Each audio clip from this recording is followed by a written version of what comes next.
Hi, it's Deb Putnoi here from the Drawing Lab in Boston, Massachusetts, and excited to be here with you today and to do the second letter. I know this is in reverse, but it's B, and I actually drew it, better or worse. So we're going with yesterday, or the other day we did A, which is always draw, and I showed you my sketchbooks, and today I want to talk to you about drawing for better or worse. And what does that mean? What does it mean to draw for better or worse? There's days that you wake up and you just don't feel like doing much of anything, right? Or if you're an artist, you might not feel like you want to draw, or if you're an athlete, you might not feel like you want to practice or take part in your sport. And the thing about drawing is that you have to think about doing it for better or worse. You might not feel like it. You might not feel like you have the right materials. You might not feel like you have the right energy. You might not, you just might feel like you're not in the right headspace. And hi, Inga. Thanks for watching. And you just might feel like you're just not right. It's just not right. And if we wait for the perfect moment, like that right perfect moment, then we'll never draw. And drawing is really like a practice, just like anything else. Just like if you're an athlete or if you're a musician and you practice and you do your scales, drawing, you don't have to draw to be an artist. I talk a lot about drawing as for thinking and connecting, and that it can be used to map out ideas or map your thoughts out.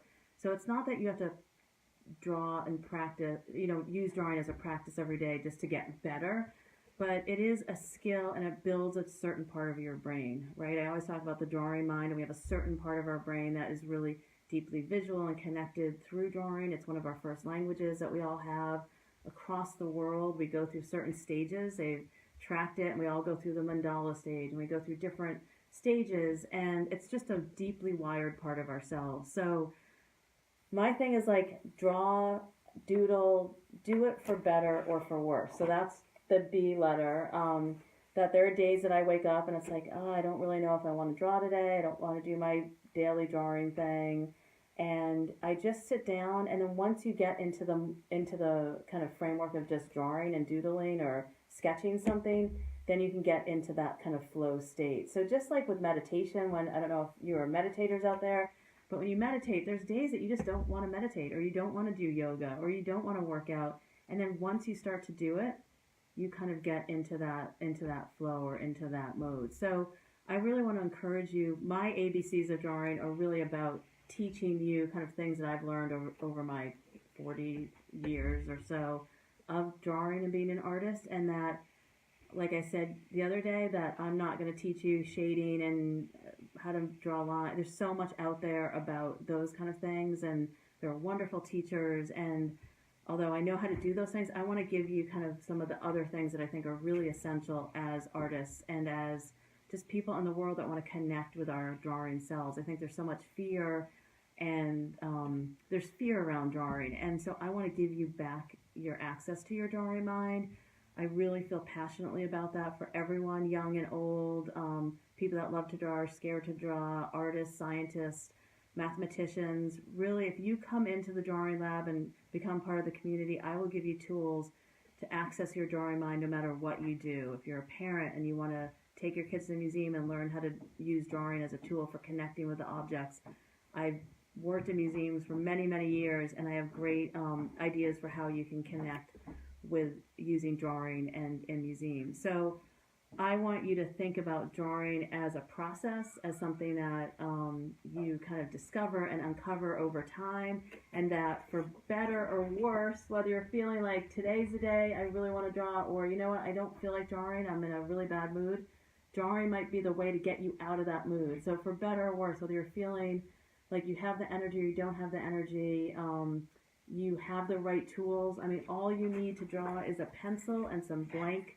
paper, and it can be scrap paper out of your recycle bin. You don't need anything special, and you can, like I showed you yesterday, you can draw your hand, and you can draw your flowers outside. You can draw how you feel. So one thing today, like I'm feeling, and I was going to try to angle this down, see if I can do it and still keep you on live here.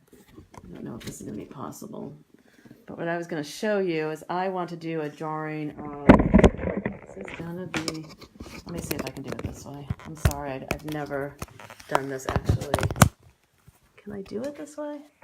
But like today I'm feeling a little bit angry, so I have just some black paper here, and like, you know, how can you use your drawing as a tool on the days of better or worse? Like you're feeling worse and you don't want to draw, but you have energy and want to get your feelings out on the page. So what would that look like to get that angry? Kids love doing this. Like, how do you get your angry feelings out on the page? I'm using white charcoal on, let's see what I have. And how do you get those feelings? You're feeling angry, you're feeling frustrated, you're feeling nervous.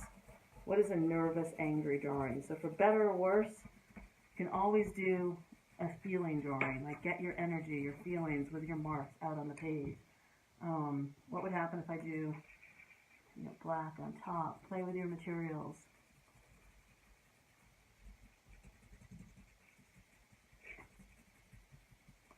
What else do I have around? I wasn't planning on drawing, but let's see, what do I have? You know, better or worse. Like I said, I'm like not in the best mood today. Things are kind of crazy in the US. So I am doing my angry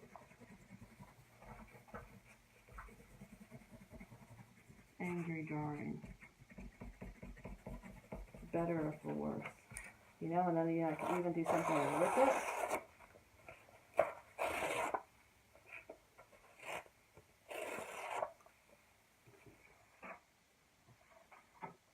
And I play with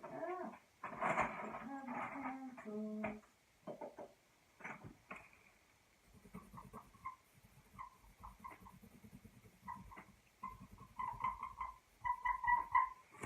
Horrible noise.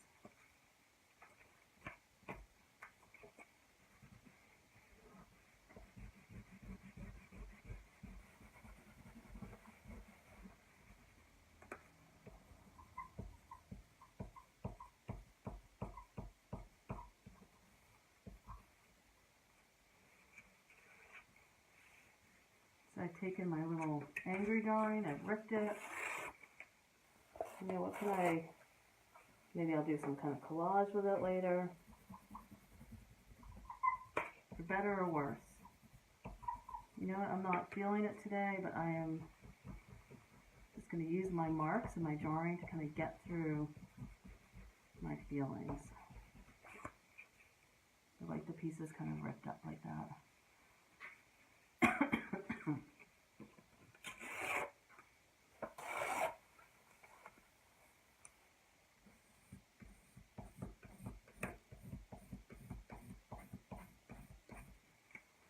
Okay, so you could just play around like with your emotions on the page with just your marks. You can rip them up. And like I said before, we were doing the ABCs of drawing. If you want to join me in the drawing lab, take a class, we'd love to have you, or you can join me in the drawing lab group. But today was better or worse, to draw for better or worse, and to just use your marks as a way to express yourself no matter how you're feeling. Okay, thanks for joining me today. Hope you have a great day. Take care.